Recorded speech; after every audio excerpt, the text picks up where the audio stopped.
My name is June Miller. I'm 52 years old. I work as a part-time clerk at the same company as my husband.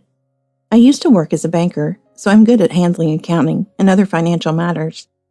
When I was young, both of my parents worked and were rarely at home.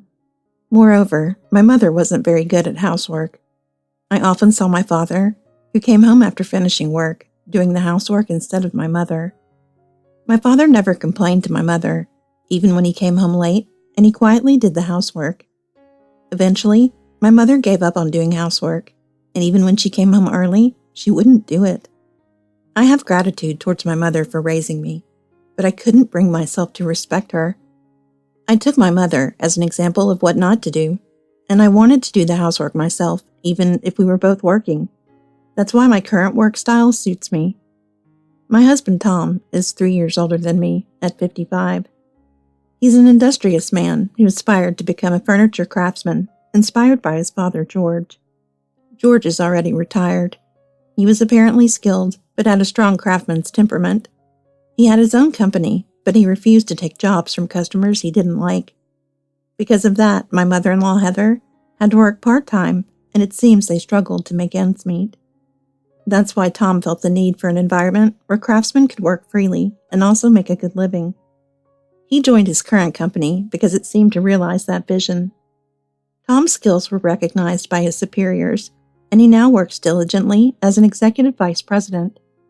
George was a very skilled furniture craftsman, and Tom seems to have a good reputation as well. Even now, Tom is designated for furniture deals with newly opened restaurants and hotels. Tom's specialty is delicate designs, which are distinctly different from the rugged furniture made by his father. Even in a single piece of furniture, one can see the person's personality. Ever since Tom started incorporating his own style, his reputation has been excellent. "Your furniture is wonderful. It has a different vibe from your father's, which is nice." "Thank you very much. It's encouraging for our craftsmen." Tom smiled, but he shows a different face in front of the employees. Like his father, he's too much of a craftsman. "Why is the finish like this? Work more delicately." "I'm sorry." Even from the office, I can hear him yelling. There are probably countless craftsmen who have been brought to tears by Tom. Every year, new craftsmen join the company, but Tom is always strict with them. It's not about the younger generation being weak or anything like that. Even I feel uncomfortable when I hear him nitpicking at them. It's a way of speaking that can be considered outdated. I've been asked for advice by the craftsmen many times because of it. Thanks to this, another young craftsman is quitting this month. He was a promising young man, but he said he couldn't get along with Tom.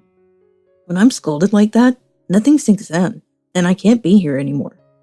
He was almost in tears when he said that.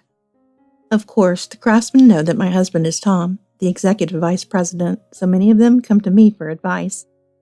I see. I'm sorry about my husband. I could only console them while listening to their concerns. As a clerk, I secretly worry about the company's labor shortage. But Tom and the other executives should be thinking about those things. At home, I have something I'm secretly looking forward to. It's about our son, Nathan. Nathan was in middle school at the time, and I was really looking forward to his future. Nathan said he wouldn't go to high school because he admired George.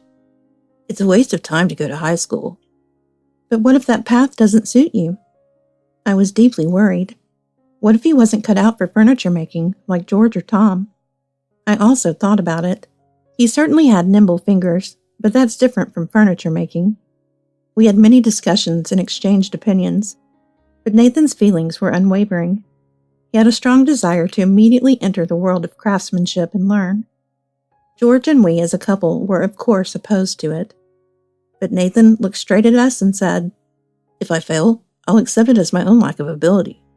Please," he said, and wouldn't back down. "If he's saying that much, there's no stopping him." George laughed heartily.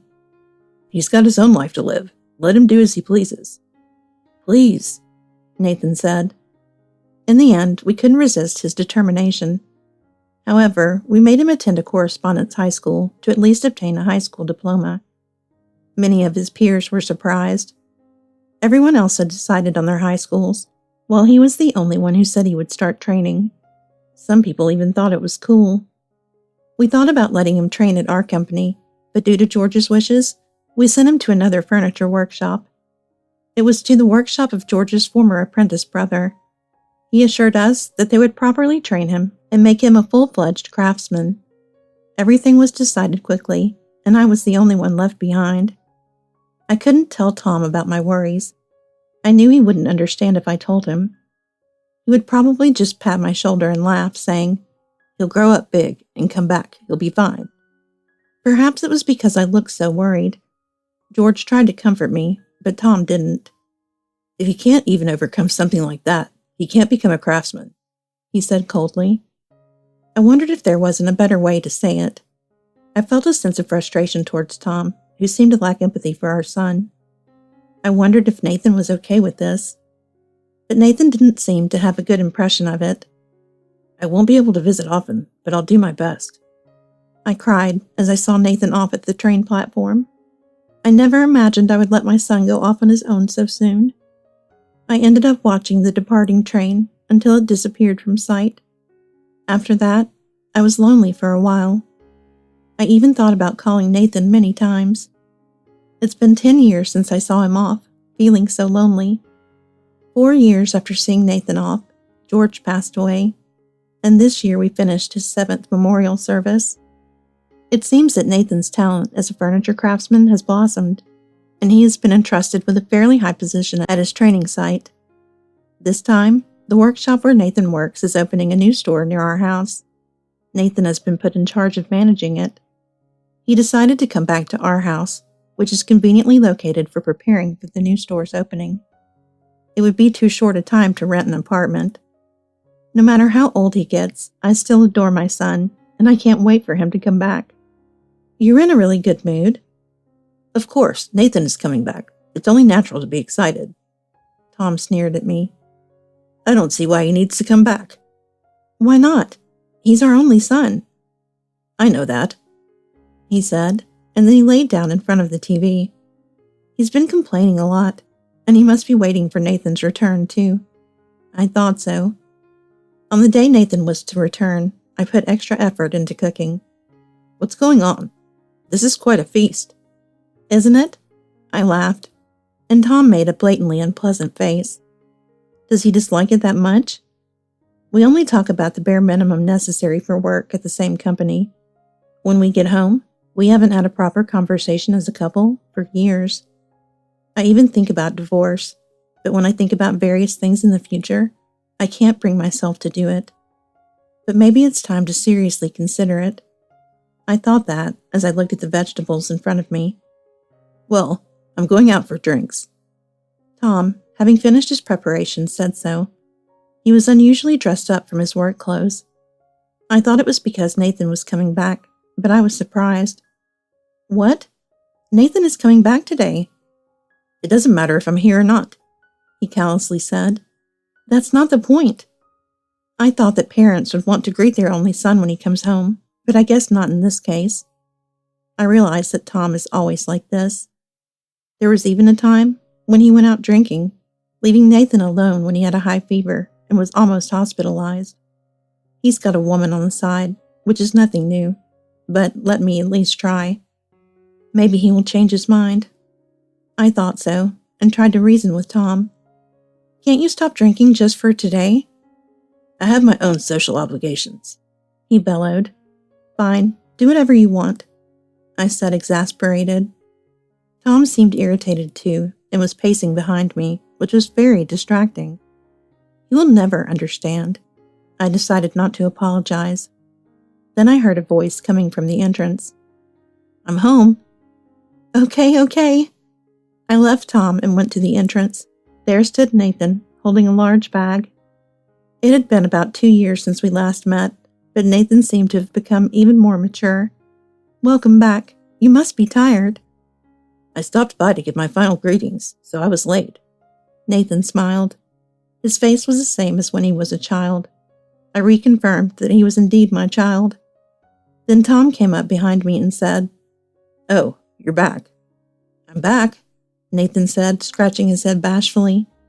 Tom seemed satisfied with Nathan's attitude and smiled. Good. I was getting tired of waiting. You weren't waiting at all.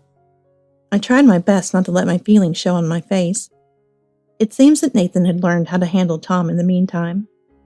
Tom is satisfied as long as he is treated like a king.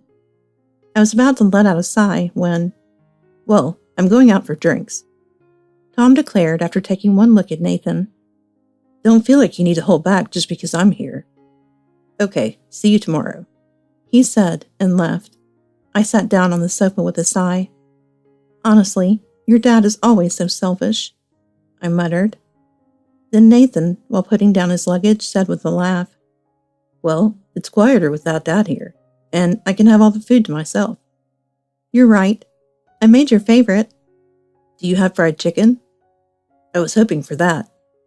He smiled, looking like a child again. He's all grown up in physique, but on the inside, he's still a kid. I almost started laughing. "Did I say something weird?" "It's just a reminiscent laugh," I said, trying to brush it off. I ended up serving Nathan a large portion of food, and he told me he couldn't eat that much. In addition, I pulled out laundry from his luggage without asking, and he looked at me with a puzzled face, telling me not to do so much for him. Oh, right. Nathan has been doing everything by himself until now. I was so happy to have him back that I overdid it. He's a full-fledged adult now. It's time for me to stop treating him like a child. I thought so. Tom didn't come back, even late that night. I took a bath after cleaning up the kitchen. It was already past 1 a.m. He's late again today. Tom often goes out drinking and doesn't come back until morning. I used to wait up for him, but not anymore. I have work tomorrow, too. I went to bed. I woke up early today, excited about Nathan coming back. Even my colleagues at work laughed at me for it. I must have been deeply asleep because the next time I looked at the clock, it was already past 3 a.m. I thought I heard something. I got up. Our bedroom is on the second floor, and Nathan's room is on the first floor. I could hear noises from the first floor. Did Tom come back? Or is Nathan doing something? I went downstairs. Tom's clothes were scattered from the entrance. Is this Hansel and Gretel? What is he making his trail with? My sleepy brain thought as I picked up the clothes. His socks were dropped in front of Nathan's room. All right, a craftsman. I heard a lecturing voice and hurried over. What are you doing? I opened the door. There I saw Nathan sitting on the floor and Tom sitting on the bed. Tom seemed quite drunk, slurring his words, and he smelled strongly of alcohol. What time do you think it is? Go to sleep already. I tried to take Tom away, but he brushed my hand away and yelled, "Shut up. Women wouldn't understand this." Then Nathan said, "Mom, it's okay. I'll take him to the sofa later." He gestured for me to leave the room. I reluctantly nodded and went to the living room. I was going to wait until Nathan brought Tom, but after a while, Tom was still talking. "Listen, a craftsman." I could hear his looping lecture. Exasperated, I ended up lying down on the sofa. When I woke up, it was morning, and there was a blanket over me. It was probably Nathan. I went to check on Nathan's room, and there was Tom sprawled out in Nathan's bed. But Nathan was nowhere to be seen. Wondering, I peeked into the guest room, and there he was sleeping on a futon. I wondered what time he had finally stopped listening to Tom's lecture. He must have been tired from the journey home, too. I left Nathan to sleep and woke Tom up around 7 a.m. Hey, time to get up. "Ugh, my head hurts," he groaned. You have to work, don't you? Get up. Okay. He sounded pathetic, but would he really get up? Leaving him be, I prepared breakfast for Tom and Nathan and headed to work first. At our company, the craftsmen are supposed to clean the workshop early in the morning. I also make it a point to show up every day and use that time to interact with the employees. Tom used to join in the cleaning when he was younger, but as he moved up the ranks, he stopped showing up altogether. I greeted the employees and started cleaning the office. Good morning. Oh, Nathan, why are you here at our company? Nathan said he came by since he had some free time before starting preparations for the new store tomorrow. I remember that when Nathan was in middle school, he often came to our company to help out. He was wearing Tom's work clothes today. Are you going to the workshop? I thought I'd help out since it's been a while. I already told the president. More importantly, you should call Dad. Ah, I told the president about Tom. He said to leave him alone since he's probably stressed. Nathan headed to the workshop, and he looked somehow reliable from behind. As for Tom, I'm grateful that the president trusts him as a hard worker. After a while, cheers rose from the workshop. When I went to see what was going on, the craftsmen who had been working for our company for many years were delighted to see Nathan. If only Nathan would join our company. I'll consider it as a potential place to work in the future, he laughed. The atmosphere in the workshop feels good. I was surprised that Nathan was so good at creating a relaxed atmosphere. Nathan ended up helping out in the workshop that day. He was covering for Tom. The president looked happy, as if he were watching a young Nathan. Then please take care of this too. Sure, understood. The way he responded and worked was a side of Nathan I had never seen before. Apparently, Nathan is quite skilled. The craftsmen were wide-eyed with surprise. I, too, saw Tom's younger self in Nathan's serious gaze as he worked.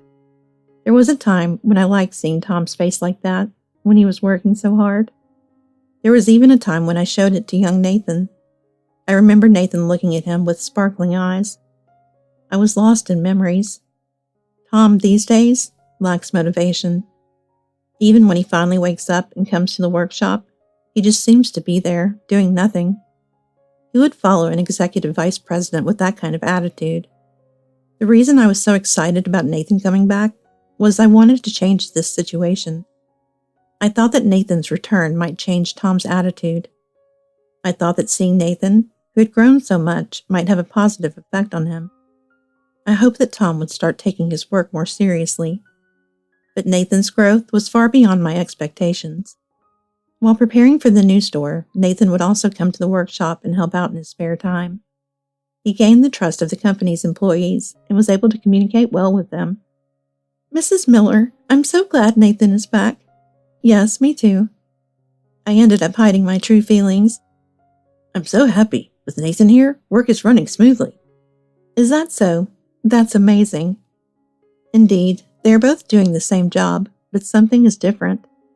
Tom wasn't getting along well with the other employees, and people weren't staying long. Moreover, there were fewer employees who were smiling. I never imagined there would be such a change in the workshop's atmosphere. Moreover, since Nathan has returned to our home, he has become friends with the younger craftsmen at our company. He apparently frequents the company-owned apartments. There are many employees close to his age, so he seems to be having a lot of fun. He sometimes stays overnight at the apartments instead of coming home. Thanks to Nathan, the atmosphere inside the company is brighter, which Tom finds unpleasant. What's the deal with Nathan? He doesn't even do his own job properly and comes here. Who does he think he is? Well, it's fine, isn't it? He can't come by once the store opens because he'll be too busy. Then we should just hire Nathan at our company. He started saying whatever he wanted. Sure, the craftsmen are working hard, so Tom, the executive vice president, doesn't have to be in the workshop. But that's a different matter. I thought it was strange for an executive vice president not to show his face at all, so I voiced my opinion, but it was like water off a duck's back. He's not one to listen to others, so I sighed and watched him. Lately, he's been showing up at the company, but he hasn't been coming home until morning on many days. Some employees are starting to wonder if he's actually going around to clients, or if that's just a cover story. I hope so, I said with a wry smile. The truth is, Tom was originally a skilled craftsman, but he had also seen the dark side of the world. In the past few years, he had learned to be obsequious to his superiors. He was desperately trying to develop new clients, but his efforts were in vain. There was a time when clients complained that the quality had dropped. Hearing that, Tom worked on the furniture with a desperate look on his face. The employees who are still with us now are the ones who supported Tom during that time. Thanks to their efforts, the company recovered. The president felt indebted to them and still trusts them. But Tom is now a shadow of his former self. Meanwhile, Nathan's company has opened. Within a month, Nathan's company was thriving. Lately, he seems to be doing sales work as well, not just working as a craftsman. Apparently, he has a good reputation with clients, and he's said to be good at sales, have good skills, and be good looking. Nathan seems to have that kind of talent too. I recently saw him at our workshop, and he had great communication skills. Maybe he wasn't cut out to be a craftsman after all. Then Nathan, with a serious look on his face, said, "Well, I put in a lot of effort," he stated confidently. While I was talking with Nathan about this, Tom was, as usual, out drinking. "There's no point in me being there anymore." He's been sulking, which is quite a nuisance. I was exasperated watching him, but on the other hand, I was waiting for him to return to his former self when he was a shining craftsman. Then, time passed quickly. It was about 6 months after Nathan's return when Tom came home unusually early one day. He had gone out in the morning, so I thought he had gone to visit a client. I took the day off and was at home, finishing up some housework. Tom glanced at me and sat down on the living room sofa. "I have something to tell you." "What is it? So formal?" I asked, and Tom cleared his throat. "Actually, I'm getting a promotion to vice president," he announced. "Really?" The current vice president was stepping down due to health reasons. I had heard about that, but I didn't expect Tom to be promoted, given his recent poor work performance. I wondered why he was being promoted. There are many aspects of personnel matters that are unclear, even while working at the company. "Congratulations, that's wonderful." I smiled for now. He hadn't been coming home some days and was going out drinking more often. Maybe it was because of this personnel matter.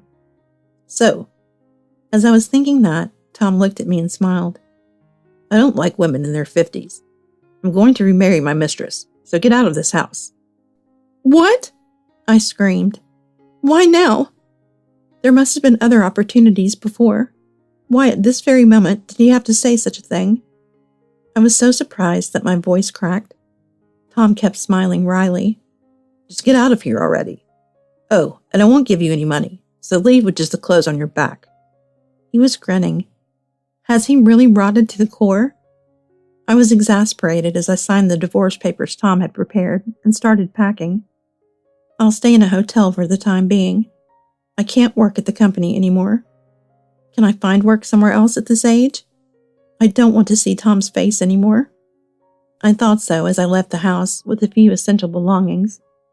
On the way to the station, I remembered walking with a young Nathan. I used to walk hand in hand with him to the station. Tears welled up in my eyes. It's not like I'll never see Nathan again. The station on a weekday was deserted. What should I do from now on? As I was lost in thought, I decided to head to the station for the time being. When I got to the ticket gate, Nathan was standing there. "Mom, what happened?" Nathan, who had just finished work, had arrived at the station. I was about to break down, and tears welled up in my eyes, unable to stop them. I explained the situation to Nathan simply. Nathan gently took out a handkerchief from his pocket and handed it to me. "Mom, don't cry. Because of that guy, he's getting fired today." I looked closely at Nathan's face, wondering what kind of joke he was telling me at a time like this. I was bewildered, and Nathan took me to a coffee shop in the station where I finally calmed down. I almost chuckled at him drinking hot coffee in front of me. "What?" he said with an angry expression. "It's just I was surprised that you drink coffee." "I'm not a child forever." He pouted, which made me laugh even more. "So what kind of joke were you telling me earlier?" As the warm tea soothed my heart, Nathan started to explain. "Well, things at the company are in a bad state, right?" "Yes, they might be," I nodded, looking down. I was also concerned about the company's precarious situation, especially with Tom's attitude and his impending promotion to vice president. Then Nathan took out an envelope from his bag. "So I did some digging to see if there were any suspicious actions by Dad." "What?" I looked at Nathan in surprise. When had he done such a thing? "My company and Dad's company are currently working together on a project." I'd never heard that before. I was surprised to hear that for the first time. "The new store we're opening was also a part of a new brand we were creating and selling together." "Oh, really?" "Yeah, and there have been some issues lately." I listened intently to Nathan's story. Since we started working together, there have been some strange movements of money within our company. I was in accounting, but I was only a part-timer, so I didn't know the details. So the accounting department at our company and an outside investigator looked into Tom. What? Since when did they start doing that? Well, I'm actually an executive vice president now, or something like that. What? I shouted loud enough for everyone around to hear. Nathan had become an executive vice president without me knowing? And while investigating Tom, they also found out about his mistress. I didn't really want to know that much, he said nonchalantly. It was a side effect of the investigation, but they were able to learn the details about the mistress. Her name was Emma Norton, a 30-year-old woman. She looked younger in the photos, and her profession was that of a club hostess. I see why she was showing so much skin. She was a tall, beautiful woman, the type that Tom would be attracted to. I sighed, realizing she had a complete different aura than I did. If she was prettier than me, I could almost forgive the affair. Well, I can't forgive the current situation. And there's more, he said, handing me another set of documents. What's this? This is how we can get back at Dad. That's why I came back from work just now. I see. You were busy. I smiled, and Nathan grinned back. I wondered when he had become so cunning, or maybe it was sharp observational skills. So I had a little chat with Dad. What did you talk about? Nathan said he had something to do and went to our company. Tom was unusually at his desk in the office. I have something to discuss with you. What is it? Why are you here? I'm busy right now. Tom was playing some sort of game on his computer. Tom knew that there was a business deal between his company and Nathan's, but he didn't think that Nathan had come to talk about that. Nathan tried to pull Tom into a conference room, saying nonchalantly, "It's an important matter." "What? We can talk here. Is that all right with you?" Tom looked up at Nathan, still slouched in his chair. Nathan sighed and placed some documents in front of Tom. Several documents and photos were spread out before him. At first, Tom didn't seem to understand what the photos were, but when he realized it was a picture of him on a date with his mistress, he looked up at Nathan in surprise. "You've been embezzling company funds, haven't you, Vice President?" he declared. At those words, everyone in the room turned to look at them. What? "These are fake invoices," Nathan said, presenting dozens of documents. They were the same ones he had shown me earlier. The invoices had the names of fictitious business partners and sales reports attached. But when Nathan investigated the money trail, it didn't exist. Moreover, money was missing. It's impossible for a company to be short on operating funds. Executives are the only ones who can move a certain amount of money around, but lately, Vice President Tom has been almost solely in charge of it. I had found Tom's recent extravagance suspicious, but I never imagined he would lay his hands on company money. Having an affair is one thing, but this was a criminal act. "So what are you going to do about it?" What do you mean?" "You're hereby fired, effective today." Nathan smiled. "Why? This is my company, and the money has nothing to do with you," Tom retorted. Nathan muttered, as if impressed. "I don't care. Get back to work." Tom yelled. "But this is embezzlement, isn't it? Our company considers this a serious situation," Nathan declared. Hearing that, Tom turned pale. What are you talking about?" Tom said, his voice trembling and drenched in sweat. "My company, you know it, right? We're doing business together," he said, and Tom's face contorted as if he'd realized something. This is the material for the next job," he said, hiding the screen. When Nathan turned the screen towards himself, there was a mahjong game displayed. He had clearly been playing a game. Nathan grinned. "So, are you going to be fired or go to the police?" As Nathan closed in, Tom yielded, as if giving up. "Fine. I'll quit as vice president." "Yes, thank you for your hard work. You're fired, Vice President," he declared. "Did you plan this all along?" "Yes and no," Nathan answered. "I have one more question as a son. Why are you doing this to me? Are you doing this for Emma too?" When asked, Tom looked down, smirking. "Middle school first love, huh?" Tom chuckled. "That's why I'm in a bind, you know." Nathan scratched his head. "Here's an update." He had picked up a few of the photos that had been in front of Tom. In it was a decisive piece of evidence, Emma holding hands with a child. "What about it?" "She's a single mother." "So, I will support him." "Then who is this person?" photo had a continuation. A rather tough-looking man was standing behind Emma, probably a passerby. Tom callously said, "Let's show him the reality." In the third photo, the tough-looking man, the child, and Emma were holding hands. "Emma is married. The child is 3 years old." What? Tom was shocked and stood there frozen. Was he serious about getting married? I have so many questions. Why did he think that a beautiful woman like her would choose to be with him over someone else? How big of an age gap does he think there is between them? If you want to laugh, then laugh. I'm going to go and confirm it for myself. Tom yelled and stormed out of the office. He was quite dramatic. How much did he adore her? Nathan saw Tom off, looking dumbfounded. When I got back home with Nathan, I found the divorce papers I had signed that morning on the table. I picked them up and put them in my bag. "Mom, I'm going out for a bit." "Okay." "Sure, be careful," I said to Nathan, and decided to go out as well. My destination, of course, was the courthouse. He was so eager to get a divorce, yet he hadn't even turned in the paperwork. Tom is always in a hurry to get things done, but puts off the results. I smiled, looking at Tom's handwriting.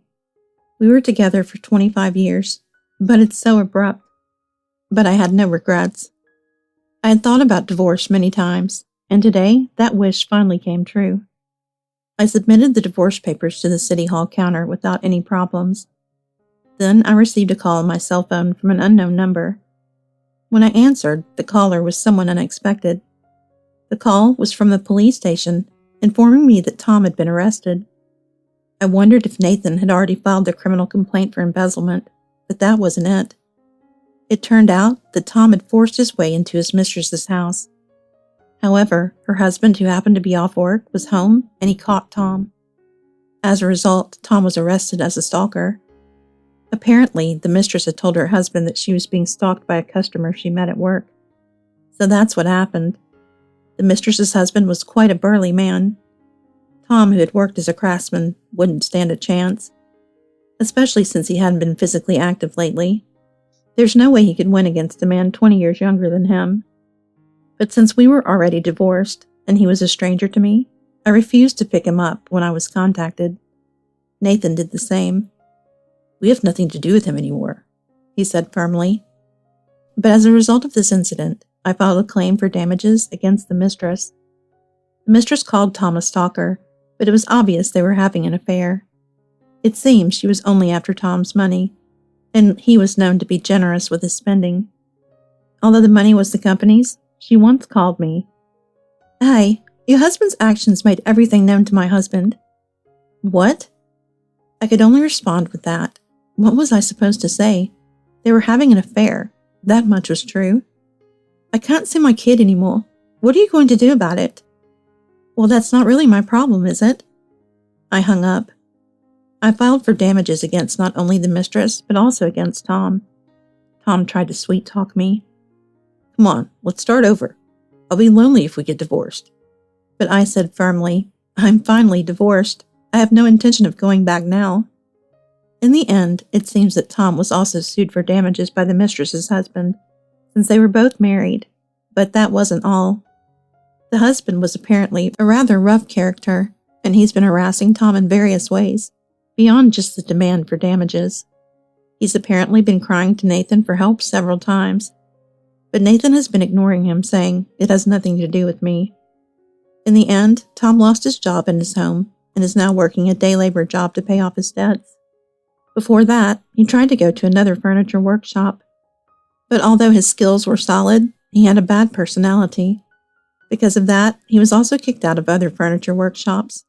What a waste. His furniture-making skills are certainly top-notch. After that, he tried to barge into our house several times, begging to be forgiven each time. But what happened for the 5th time? He tried to force his way in, so I immediately called the police and had him arrested for trespassing. "Please, just one more chance." He was screaming while being restrained by the police officers at the front door. Nathan and I watched with cold eyes. Why does he think we would ever welcome him back after he threw us away? After that, he was given a stern warning by the police and stopped showing his face.